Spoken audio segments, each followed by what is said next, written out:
Ngayon ay tayo ay aga-aga ay nagpa-doktor ako, nagpa-laser ako sa skin ko. Alam niyo to, yung may tumutubo sa skin, parang skin cancer, na-detect ng doktor. Kaya inalis na ng doktor.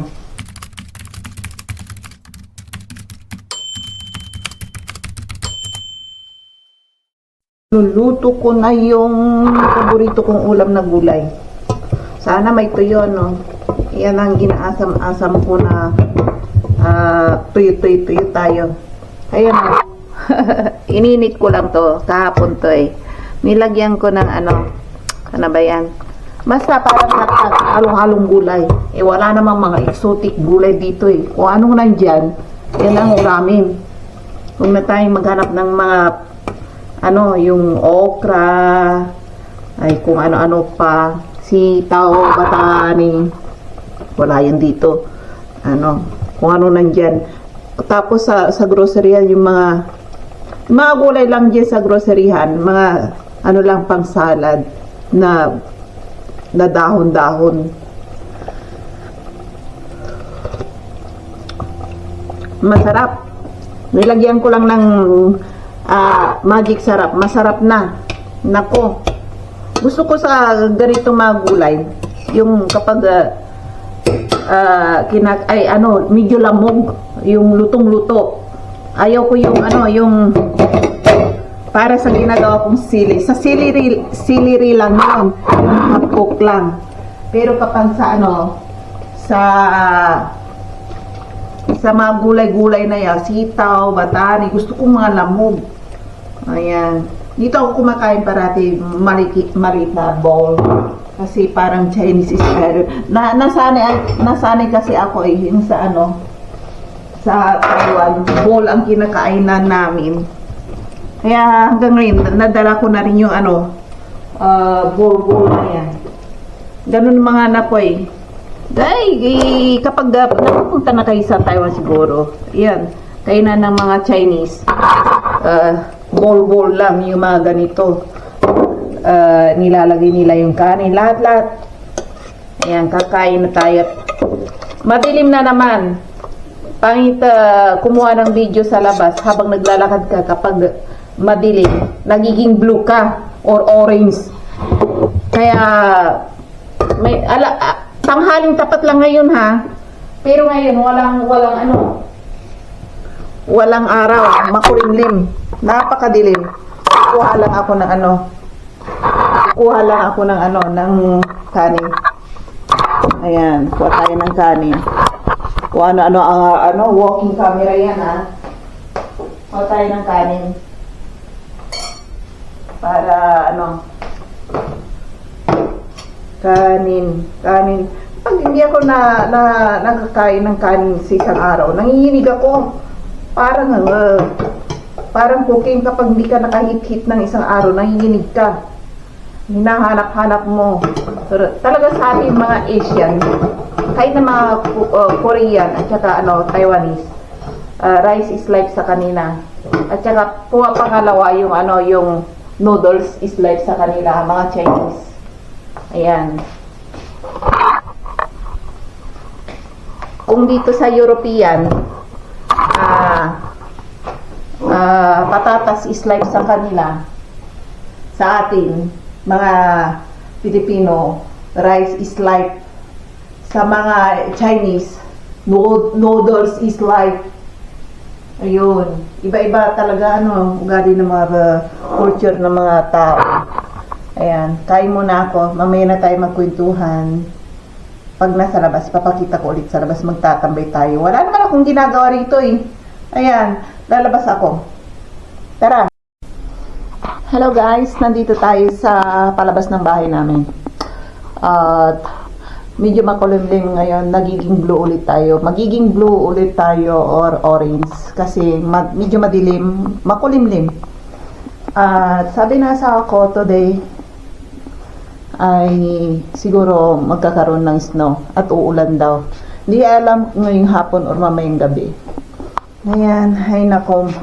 Ayan na naman, napakalaking jacket na naman. Nako, Muntik ko na nga itong ano eh. Pero ang pagkakalam ko, kasi matagal na ako rito nakatira.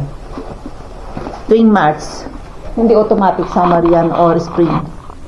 Ano to, magkakaroon pa ng snow hanggang April. Ayun. Kaya hindi ko pa tinatago yung mga makapal kong jacket. Tara, labas tayo. Where we go? Left or right? Dito tayo sa kanan or kaliwa. At hindi natin alam. Ayan, makulimlim oh. Dito tayo. Sa kanan tayo. Dito, pag umalis ako ay lumalabas ako ng bahay. Hindi ko alam kung ano, kaliwa or kanan ako dadaan. Kasi kaliwa, pwede ring shortcut doon sa, sa shopping mall. Kanan, pwede rin. Ayan, yung bundok may snow, oh. Hanggang ngayon, white na white. Ito, kung gusto nyo mag-solar, dito kayo, magpapaitin kayo dito sa lugar na to. Ayun, daming tao. Ako.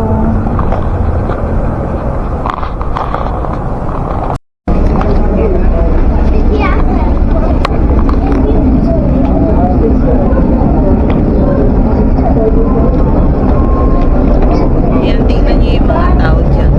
Mga ano dyan, mga ganyang oras. Labasan na ng mga workers. Kasi ang workers dito, 3 shifting dito. Yung iba, magsisilabasan alas 3. Eh, ngayon, mga alas 3:30 na or alas 4.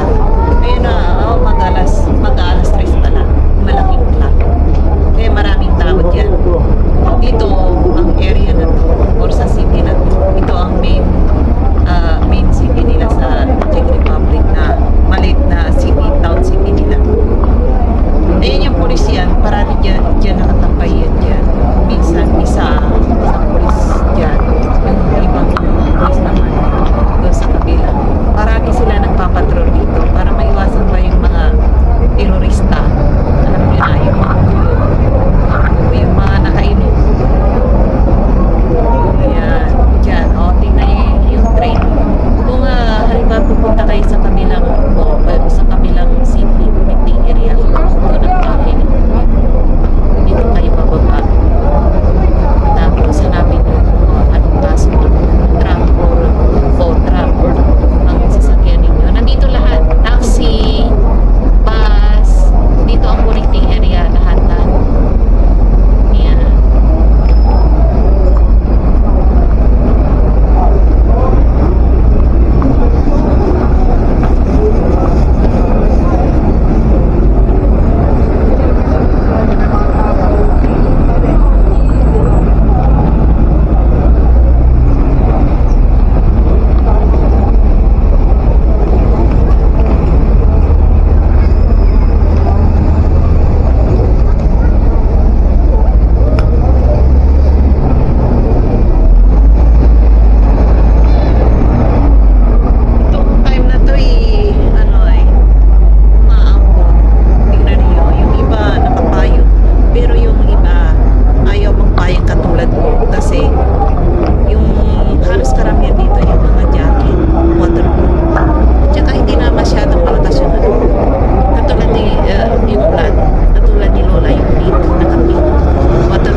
Ipapakita ko sa inyo sa bahay. Tapos ayan, tinakpan ko yung camera ko kasi umaambon, baka mabasa yung salamin niya. Sayang lang naman, magiging blurred ang kuha pag napatakan ng ganun sa lens ng ng camera ko. Ay, kahit na umaambon yung mga tao rito, marami pa rin pagala-gala. Hindi sila nagdadala ng mga rito payo minsan. Kunti lang. May payong ako sa bahay. So nga lang tamad akong dalhin. Ayan. Kasi ang pool lang naman yan. Hindi ko sumilis kahit sa hindi naman ako maggagala kahit malayo. Yan lang naman sa tabing bahay namin. Naganda, no? Main city kami nakatira, paglabas mo may tram na, may bus na, may shopping mall na, may restaurant na, may kung saan ka pupunta, nandiyan na lahat. Kasi kapag pupunta ka dyan sa city na yan, dati nung malayo pa yung bahay namin, naku, pagpaparking mo dyan na, makamahal ang parking, isang oras 50. Kung kalahating araw ka dyan, naku, ang mahal. Mas mahal pa yung parking kaysa nagtrabaho ka. Ngayon tayo ay aga-aga nagpa-doktor ako, nagpa-laser ako sa skin ko. Alam niyo to, yung may tumutubo sa skin, parang skin cancer, na-detect ng doktor. Kaya inalis na ng doktor. Ito minadali ng doktor na alisin kasi na-detect nila na skin cancer. Kaya inilaser nila ngayon na wala na. So, ngayon, bago kami umuwi, di kasi yung doktor dito lang sa malapit sa amin eh. Ayan, maganda yung location ng bahay namin kasi nandito na lahat. Mismong city dito, marami rito. Kaya bago kami umuwi, nagpasama ako sa asawa ko. Nag-grocery kami. Ayan. Ay, nako, 1,000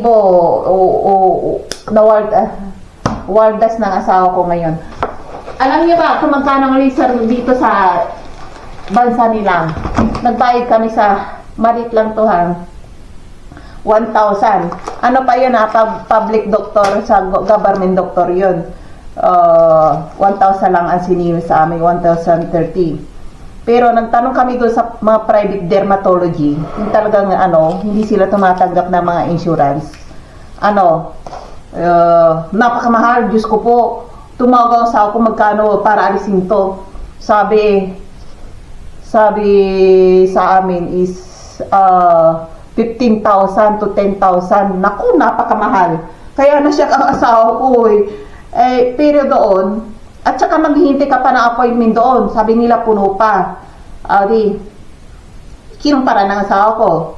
Sabi niya, dito na lang tayo sa government hospital. Sabi niya, kahit na maghintay ka, magmura pa. Sabi niya, 1,000 lang binayaran namin. Doon sa kabila, humingi sila ng 10,000. Naku, napakamahal.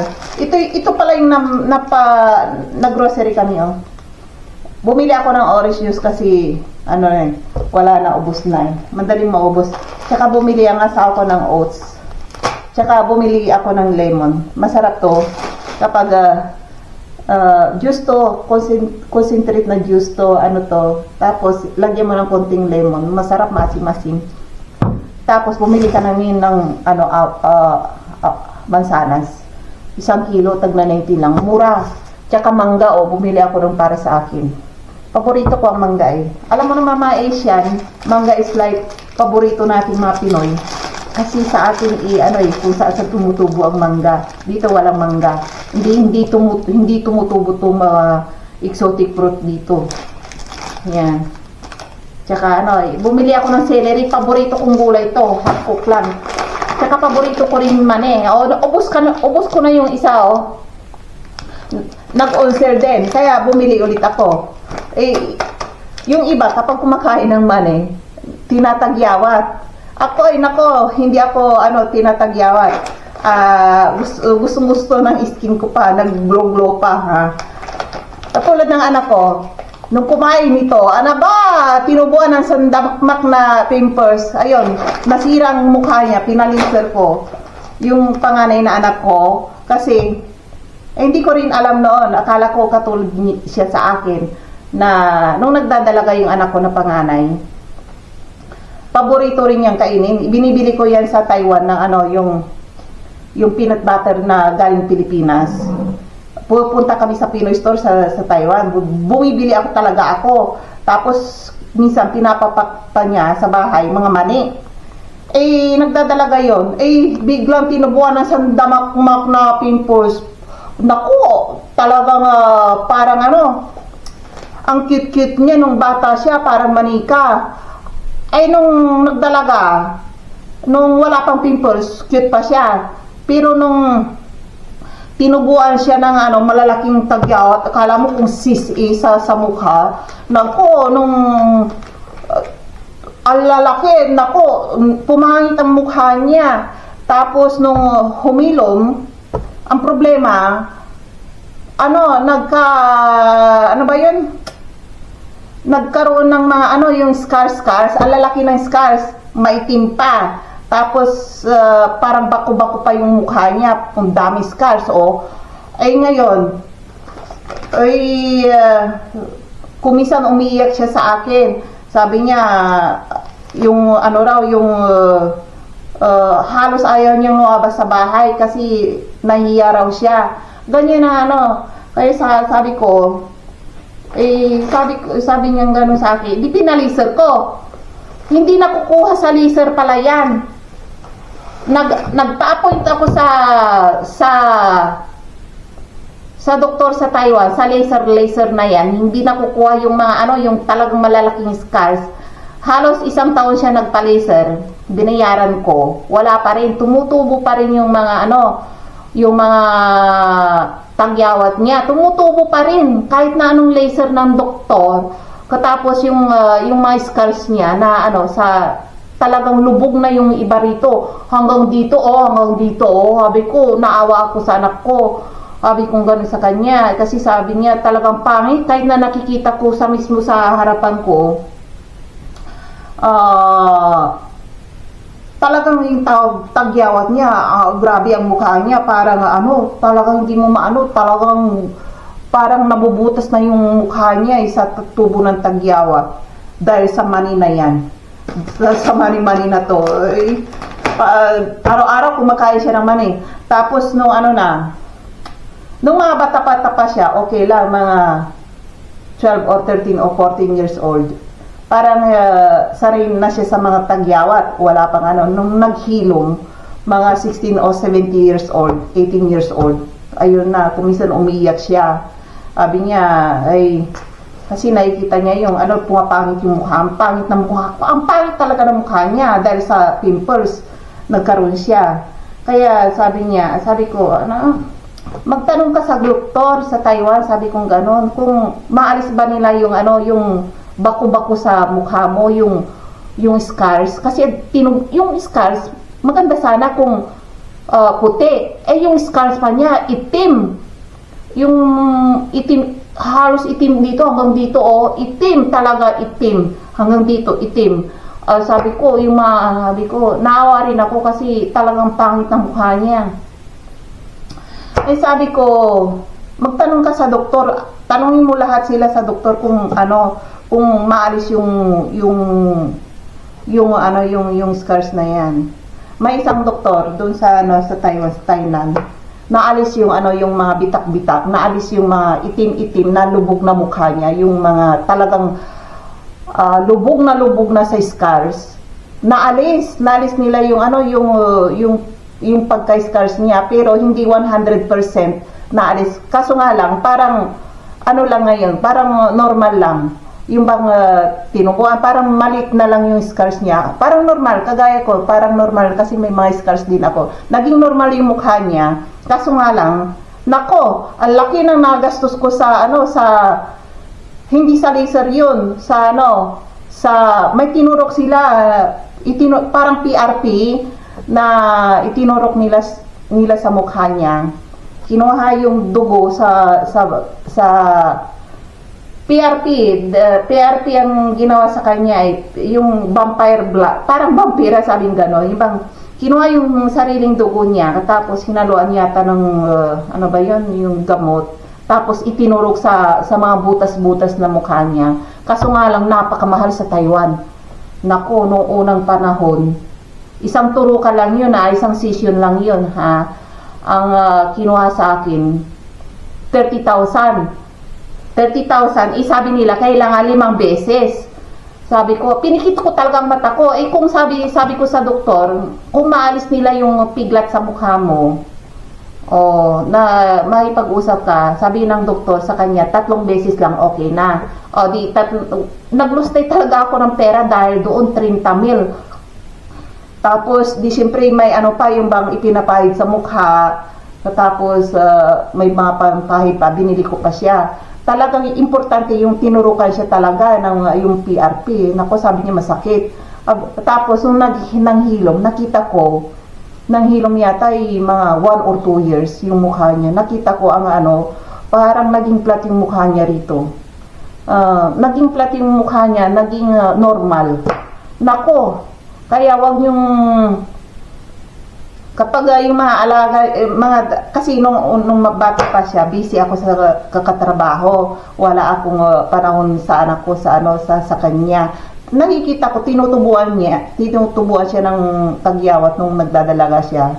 Pinapabayaan ko lang, sabi ko sa sarili ko, normal lang sa pagdadalaga. Kasi ganun din ako, halos lahat ng tao tinutubuan ng tagyawat. Nung 1 or 2 years na, talagang yung tagyawat niya, hindi na nanghihilom. Talagang parang mga sis na sa mukha niya. Sabi ko, ano ba yan? Sabi ko, hindi ba masakit? Sabi ko gano'n sa kanya, hindi raw. Parang normal na rin sa kanya. Ngayon, nung tumanda na, mga 19 or 20, ayun, nanghihingi ng pera talaga sa akin yan. Para sa pagpapaano niya, pag-PPRP niya sa mukha niya, pagpapaderma at sa doktor. Kasi yung laser, hindi yan natatanggal yung mga yan. Kahit na anong appointment niya sa doktor, nagpapalaser yan halos isang taon. Wala rin, hindi nawawala yung scars, tumutubo pa rin yung mga pimples. Ganon din. Yung injection ang ginawa sa kanya, saglit lang, 1 o 2 buwan, nawala lahat yung mga pimples niya, yung mga scars. Pero yung panghihilom, wait mo na, kasi tutubo ulit yung balat. Nag-wait yan mga 1 o 2 taon para nang hilom. Yung tumubo yung mukha niya, wala na yung bako-bakong mukha niya. Parang normal na. Hey, salamat naman. Kaso nga, laki na nagastos. Ayan. Laki talaga na nagastos sa mukha niya. Kaya kapag yung mga anak ninyo na halimbawa tinutubuan na ng pimples, huwag niyong pabayaan. Ipagamot niyo kaagad o idalhin niyo kaagad sa dermatology. Gagastos lang kayo ng konti. Mas maganda yun kaysa napakalaking halagang gagastusin ninyo. Ayan. Sa 30,000 na yun, sa estimated na Philippine Peso, mga 40,000 or 45,000 yun.